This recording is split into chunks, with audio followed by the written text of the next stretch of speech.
Right. Good afternoon, everybody.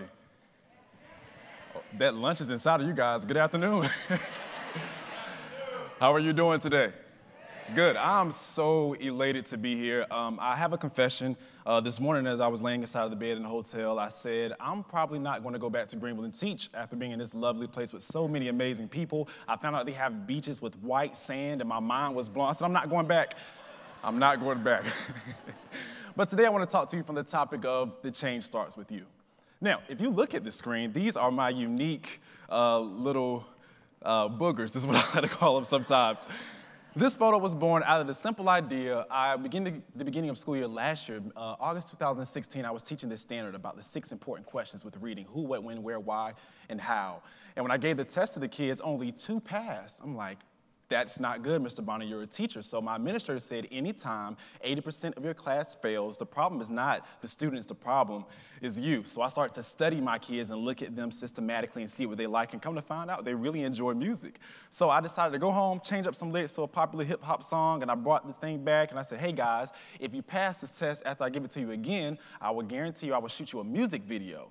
And they was like, okay, Mr. Bonner, bet, we got you. We want to make sure this thing happens. So 2 passed the first time. I gave it to them again. 14 passed the second time, you guys, so I had to shoot them a video. I put it on Facebook as me and my coworkers went out to get something to eat. In an hour, it had 1,000 shares, and that was the beginning of this amazing roller coaster that I have been on. And this New Year's crew, they are just as exciting as well. I love them to pieces. The fathers were high-fiving each other and chest bumping when they found out they had Mr. Bonner as their teacher at open house. The kids are in the hallway like this. Yeah, we got Mr. Bonner. It was amazing, but what they did not know is in Mr. Bonner's class, we do more than just dance, or sing songs or engage in intellectual conversation. We actually learn in my classroom, right? So one of the little girls came up, one of the little boys like, Mr. Bonner, we've really been nervous about what's going on in the class. Could we please bring one of these to the school? Raise your hand if you know what this is. Right. So I was like, no, I'm not gonna let you bring that to school. You wanna mess around and get in trouble playing with that inside of my classroom. I'm not gonna have that. And they gave me the little eyes like this, please. I said, no, I'm not falling for it, okay? I'm a firm teacher, I'm stoic. I gave in eventually, that's what happened. I gave in, you guys, and they just immediately started taking towards it, and they really started to exceed inside of their academics. I designed lessons around the fidget spinners, and I told my administrator, my boss, I said, hey, if the kids get to have fidget spinners, teachers should have fidget spinners too. All right? All right? Talk about teacher retention. You'll keep everybody engaged inside of the classroom. Now to my favorite individual, one of my favorite individuals I have met on this journey, DeGeneres. The individual that you see on TV, as sweet as she is, as loving as she appears on the screen, she's like that in real life. As I began to talk with her and begin to share conversation about education and just life in general, she has proven to me that she's a real genuine person. Now, on January the 12th, she actually put this tweet up to about 20 million people on Twitter and Facebook, and she said, I'm thinking about going back to 2nd grade just so Mr. Bonner can be my teacher. I said, Ellen, right? Y'all don't understand the weight of that. That's Finding Dory here, people. That's nothing to play with. It's nothing to play with, right? And she was so genuine. I know she has a wife, but I almost gave her my number. I'm like, hey, baby, I can take you on a date, Teachers rock too, But in that moment, what a lot of people did not know, Ellen's team of 200 people, or the millions of people across America, or all the individuals that had reached out to me, NBC Nightly News, whoever the case may be, what they did not know is this. In June of 2016 of last year, I was ready to quit being a teacher. I was sick and tired of it. If you're actually studying education right now, there's a lot of trends that are happening, and teacher burnout is a very real thing. It's specific to where you actually teach at, right?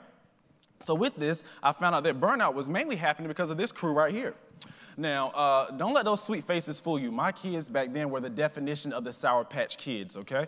They could have been on the actual package for them. They were so sweet, but sometimes they were out of control. I remember trying to teach them, get them going into guided reading, and before I know it, they would not sit down and be quiet, and I'm like Dwight from The Office telling them to be quiet, yelling.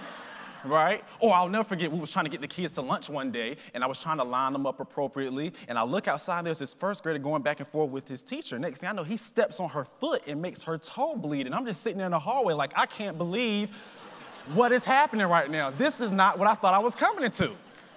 This is not what I thought I was coming to, but what really put me over the edge was this story right here. This guy named Mr. Grumpy inside of my classroom. I'm trying to get the kids ready for awards day. Mr. Grumpy finds out that he does not get an award. Next thing I know, Mr. Grumpy takes a chair and tosses it across the classroom at me. You would have been proud. I was like Neo from the Matrix. I sort of dodged it.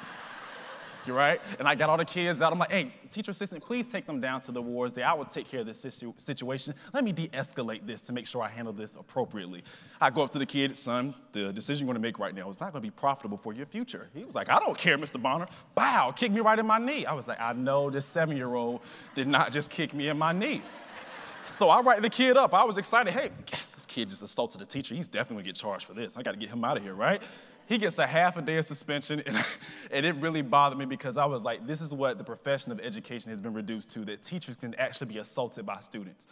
And it was at that moment I came to this dichotomous road. I did. I really did. On the left side, I know the population that I serve every single day. You will get a glimpse of that in a couple of more slides. I know that the stereotypes that are placed against them. I know that if you come to Greenville, North Carolina, where East Carolina University is at, you will have teachers verbally say, I would never teach at that school or with those type of kids. So on the left side, I say, hey, I could possibly give up on these individuals who deserve an amazing education like everybody else in the United States of America and the world, or I could find a way to make sure I change myself and figure out what can I do to fix what's going on inside of my classroom to improve the education for every individual that was there. That's what I want to chat with you about today. And the very first thing I had to recognize and I had to do was grasping the reality of education, right? Now, if you look in August and it was time to go back to school, you see the Target commercials with the kids skipping with their book bags and stuff on, all happy. Everybody's happy except for the parents who have to pay $20 for just 3 notebooks, right? So everybody's excited, and what people don't recognize is education looks different in different geographical places. Here's a great little small gift of what goes on at my school, what's around my school. It's surrounded by barbed wire. This is seriously surrounded by barbed wire. There's a graveyard across the street, and there's a low-income neighborhood. Talk about visuals. It looks very similar to a prison, right? But people would think that school systems are all the same all across the board, and there are sweet individuals that attend that school every day who deserve an amazing education. And one of the main things I had to make sure I fixed was this: how can I change my educational philosophy? How do I view and think about education, right? Because this is what happened inside of the education field. We're sort of like Rob Swanson from The Wreck right here. The lady in the pink is the problem inside of education. And we're like, Rob, I don't see it. Nope. I know students are failing. I don't want to see it. I know minority students are struggling. I don't want to see it. I know United States of America is not even in the top 10 of education in the whole entire world, and we're refusing to look at this situation, right? And this picture, this visual was a very phenomenal visual for me. I found it online, and I love it. Because everybody will say, hey, every child deserves a fair and equal education. If you look at that in this picture, every child is getting an equal education according to the box, but every child is not succeeding in the game of life or being able to see. And when I grasped that mindset and understand that that was what I was bringing to the table in my classroom, and an equal education for everybody, I recognized what I was doing wrong. And that is when I became creative in my classroom. I adopted the policy and the ideology of educational equity. How can I design a lesson? How can I design my speech? How can I design a relationship with my students to make sure that they're actually comfortable and able to succeed like every other individual, not just in the United States of America, but the entire world? That's what the goal should be. And sometimes on a rainy day, or when there's a full moon, the kids come in acting just like this. And their parents are right behind them doing the same thing, right? And you can't do anything about it, right? But those students that may not know how to handle the dysfunction that they're dealing with, or may not know how to handle the abnormal situations that they may be growing inside of, they still deserve a chance to have an amazing educational experience, right? Now, this is something that I love, whole brain teaching. I would definitely encourage everybody to look it up when you get a chance. It's an evidence-based research study that basically understands the concept of how the mind works. And we have new knowledge to how the mind works. Here's a quick definition, and I will make sure I'll read only the red part to you because I want to make sure I give you a clarity with this. It says, research also indicates that memory is not stored in a single area of the brain, but is broken apart into visual images, emotion, movement, and other sensory areas of the brain. Basically, in layman terms, what that means is you may not remember the exact topic that your favorite teacher was talking about, but you remember how they made you feel. You may not remember the exact standard that they were teaching, but you remember the emotions and the excitement that was inside of the classroom when the teacher was actually presenting to you a lesson. And the big word for that is simple, is neuroplasticity. The brain has the ability to wire or rewire itself. And Enrique Hank Feldman, which is one of my great friends, I was texting him earlier as I was listening to some of the presentations here and how my mind was blown. He's a musician and he's an educator. And he has found a unique way to tie in what does neuroplasticity really look like inside of the classroom. So if you guys, for me, could you please stand up real quick? I'm gonna walk you through a quick demonstration. Yeah, shake it off. Get that lunch out of me. Yeah. Welcome to Bonneville. All right, you need your hands free. Bonneville is the name of my classroom. All right, here we go. Right hand. I would like for you to point to Mr. Bonner. Good. Oh, yeah. I like that. Now give me a thumbs up. Good. Switch it to a point. Good. Slowly switch it back to a thumbs up. Good. Put your right hand down. Okay. I want to show you what your brain and your neurons are trying to figure out what's going on right now. Put your left hand up and point to Mr. Bonner. Good. People laughing already. Thumbs up. Good. Point back to me. Good. Drop your hand for me, all right? Now, with your right hand, point to Mr. Bonner. With your left hand, give me a thumbs up. I want you to slowly switch. Oh, you hear that? That is your neurons trying to figure out what is going on inside of your brain right now. It's beautiful. Switch one more time. One more time. Switch, switch, switch. Okay. One more. Right hand, make a triangle for me. Just 3 times, good. Triangle for me, good job. All right, drop your right hand. Left hand, I need you to do a square. Your brain is trying to figure out what is going on. I love it. Good, all right, drop both hands. Right hand, left hand up at the same time. This is gonna be good. Photographers, videographers, let's get this. Right hand triangle, left hand square on the count of 3. Ready? Go. Oh yeah. Oh yeah. Oh yeah. You can sit down, people. I want to show you that concept because right then we had an educational moment. What's going to be funny is because I am a teacher and I teach 2nd grade. The beautiful thing about impressions and being an educator who can really have an impression on people tonight, some of your husbands and wives are going to be in the bed like this, trying to practice. And the beautiful thing about neuroplasticity is this. Once your brain becomes adjusted to it and keep practicing it over and over again, it will learn that material. I infuse that inside of my classroom. The next thing that is actually sort of quite controversial to some teachers, because if you ever go into some classrooms or look on Pinterest or look on Instagram, and some teachers at the beginning of the year, they're putting up what their classroom looks like, and it looks like Pinterest threw up inside of their classroom. I was like, what is going on in there? There's a clown hiding somewhere under that bookshelf, I promise. They filmed it here, I'm telling you. But no, there's this amazing quote that I put inside of chapter 7 in my book, and it really touched me because I live in it every day. After I leave here, I have to leave here at 6 o'clock today so I can teach tomorrow morning because I promised them I will be back. And the quote says this: if kids come to us from strong, healthy, functioning families, it makes our job easier. If they do not come to us from strong, healthy, functioning families, it makes our job more important. And that is so true. When you start to hear, yes. Oftentimes as adults, because we all in here can go to a restaurant and afford a nice glass of wine or a drink, we become desensitized to the fact that there are children, not adults, children, who are dealing with missing basic needs that can really help them be successful inside of the classroom. So I remember telling one of the teachers, they were like, Mr. Bonner, what color border are you using in your classroom? I'm like, I'm probably not gonna do a lot of decorations in my classroom this year. I just wanna really focus on icebreakers and relationships with my kids. And the teacher stood around me like, who in the world does he think he is focusing on relationships? Right? I love that gift. Now, I love this photo. I'm gonna tell you why. These are 3 boys from my classroom this year, Kamaj, Trey, and Marcus. I FaceTimed them this morning outside on the street, showing them the buildings and stuff. The unique thing about Trey in the middle is last year in 1st grade, Trey actually used to get in trouble. Kicking the chairs, throwing stuff at the walls, walking out of the classroom, disrespecting the teacher at 7 years old. And while he was doing that, I was like, buddy, what's going on with you? You need to cut that out. You're this tall. I can almost step on you. Like, just stop, okay? Just stop. And what ended up happening was this year in my classroom, he's only had 2 major outbreaks. One, he threw a marker at the wall because he felt that at the floor, because he felt his classmates were picking at him. He misunderstood it. And one time I falsely accused him of talking. He was like, Mr. Bonner, I wasn't talking.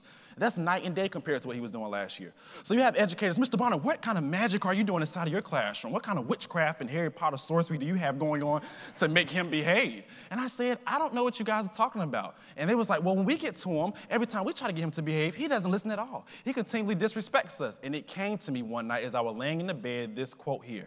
You can't demand a withdrawal from someone you have never invested in. True.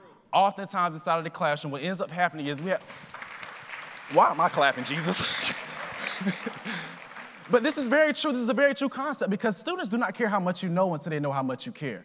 You'll be shocked how many educators have full of content and full of knowledge, but they can't give the information to the child because they haven't built a proper relationship with him. Of course, he's not trying to hear from you what you know about mathematics and computations, and you haven't taken the time to say, hey, or how are you doing? And once I broke down through this, it really began to move mountains inside of my classroom, and I stress to every individual, every teacher, every administrator, every business person, whoever the case may be, because relationships are universal, take the time to build relationships with the people that are around you. It is extremely important to make sure that we understand that concept. And I often tell people, just like Chris Omer, who's a teacher out of Jacksonville, Florida. He's a special education teacher, and he decided every morning for 5 minutes he would tell his kids nothing but complete positive comments about themselves for 5 minutes every morning, because he understood the dysfunction that some of them grew up in, how some of them don't get a hug, or some of them aren't even told that I'm actually proud of you, right? My friend Barry White Jr. from Charlotte, North Carolina, who was known for the handshakes on Good Morning America, a really cool guy. He memorized 50 to 60 different handshakes for each kid. I can't even sometimes remember what my light bill was last month, and he's able to do this. Phenomenal. And you can see the kids excited. He started to look around, dropping his bag because it was something fun for him to do. And also spending quality time with your students outside of the classroom. Kids love that. Tuesday, it was one of my sweethearts in third grade, her birthday. Her birthday present, you know what she wanted to do? Hang with Mr. Bonner outside of school in his classroom for her birthday. Building that time, right? Now, I took my kids to the beach. You know, I'm going to come back to this. It's going to be good. I took my kids to the beach as a field trip 2 months ago. I took 16 of them. 14 have never been to the beach before. Very similar to when we took all the kids to California when Ellen DeGeneres paid for everything. And she made a music video with Lin-Manuel Miranda, Ice Cube, and Ty, Amigos, and everybody else. My students have never experienced that. So I warned them about the water. I said, hey, take your time. Don't run out there quickly because the sand pulls you in and out. Of course, they're children. Of course, they didn't listen, all right? And I want you to notice a little sweetheart right here in the pink, and I told her to stop, and she just, blow, right? You guys, I was infuriated. I said, how dare you? We don't have any towels. We don't have anything, right? We get back on the bus on the way home. We're driving home. They're cold. They done fell asleep in the air-conditioned bus because they're wet, and I'm just laughing. I'm like, ha, that's what you get. You should have listened to me. We arrived back to the school. Sweetheart, her mother actually did not even come to pick her up. So I had to take her home in my car, and she's soaking wet in the back of my BMW, which was a joy, right? But this is the unique thing about that. I arrived to her house, you guys, and I've only almost cried 2 times in my 5-year educational career. I pull up to the house, you guys, and as I look at the house, on the front step, the homework that I've been looking for 3 weeks is sitting there on the front porch step. The windows to her house, right now it's 75 degrees outside right here in this beautiful city. In Greenville, North Carolina, it's almost 30 degrees, and she has 2 major holes in the top of her window of her house. I could smell the inside of the house before I got up there. And it dawned on me that because I was failing to build that proper relationship with her, I probably could have ruined the best time she's had for months. And I think as educators, once we pay attention to the seriousness of what some individuals and students deal with that is out of their control, she can't go and apply for a mortgage or rent or a lease in an apartment right now. That's what she has to deal with. Once we understand the value of relationships in our classroom, before we start pouring instructional content in, magic can truly happen. That's why I always tell individuals that empathy mixed with high expectations is a beautiful thing. Taking the time to understand where they come from. Mr. Bonner is an African-American male, but I never grew up in a situation like that before. But until I took the time to understand where they come from and mix it with high expectations to let them know, hey, baby, if you work extremely hard, magic can happen inside of your life, then they begin to understand, and that's when the true magic happens. Now, as I close, this was supposed to be my wife. That darn Beyonce, that darn Jay-Z, that guy. I know he's a billionaire, you know, it's okay, all right? She decided to go with him. Quick story, Beyonce Knowles came to Raleigh, North Carolina, and she had a concert at the NC State football stadium, 9:30 at night. North Carolina is going absolutely crazy because it's Beyonce, right? Everybody's energetic. Girls are fidgeting in line because Beyonce's about to come out. I thought somebody was having a convulsion. I didn't know what was going on, right? But this is the crazy thing that happened. Around 9:45, a major thunderstorm broke out. We're not just talking about just rain. We're talking about rain, thunder, and lightning, and crazy winds. For an hour, it rained at the NC State football arena at the stadium. People are sitting outside in the stand with their jackets and stuff on and ponchos. They're like, I'm not moving. I'm not going anywhere. I'm staying here. And there's this documentary that shows Beyonce's face, and she looks into the camera, and she's like, I'm going back out there. I'm going back out there. I'm going to make something happen. We're going to do this concert anyway. Beyonce arrives at 11:30, goes on stage, and begins to give the show of a lifetime. My friends have videos while it is raining for an hour and 30 minutes. She's out there giving her all the entire time, and in the show looking as lovely as she does there inside of that picture. This is what I want to bring out to you right here. And hear me on this as I'm about to leave in this minute. If you ask anybody inside of the music industry, Beyonce Knowles is not the best singer. But when it comes time to perform, she's unmatched. She is not the best singer. When it comes time to perform, she is unmatched. Mr. Bonner is not the best teacher in the United States of America or the world. I don't know every common core standard. I don't know every substandard. I don't know every different facets of lesson plans that are various amounts to them. But I tell you what, when you come into 811 Howard Street in Greenville, North Carolina, when you step into my classroom, you will have an experience of a lifetime. And I give you that point.